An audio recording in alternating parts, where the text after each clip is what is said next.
طبعا، بالنسبة لليبيا مشاركة النساء تعتبر ما نبيش نقول معقولة، وفي نفس الوقت ما نبيش نقول إن هي ضعيفة.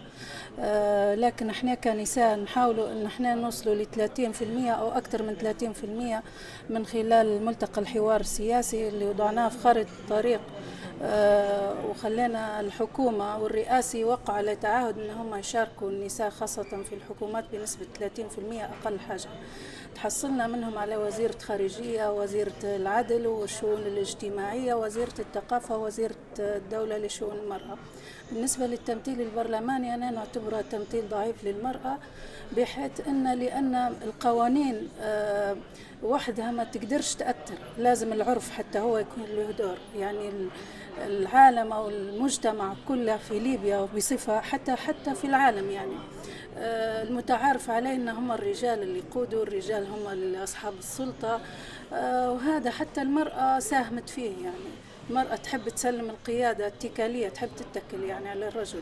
لكن نشوف في السنوات الأخيرة في تطور كويس وفي تغير أصلا في المرأة في حد ذاتها، حست بروحها أنها هي مفروض تقود، لأنها أسست مجتمعات وبنت أسر، وكان لها دور فاعل وحقيقي في مراحل مختلفة ومتنوعة يعني.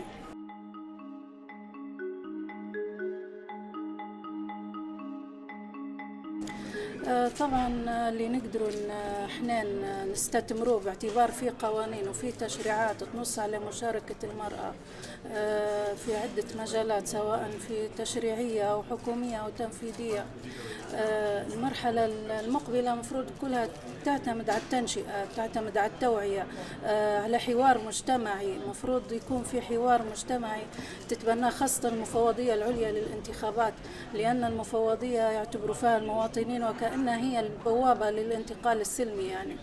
فمفروض تلعب دور كبير مع المرأة، تحاول أن هي دير نقاشات مع عدة أطراف المؤثرين اللي هم حيساهموا في الانتخابات أو توصيل الأشخاص للمناصب، أن هم يغيروا لهم فكرتهم، بحيث أن المرأة قادرة زي ما الراجل قادر يعني.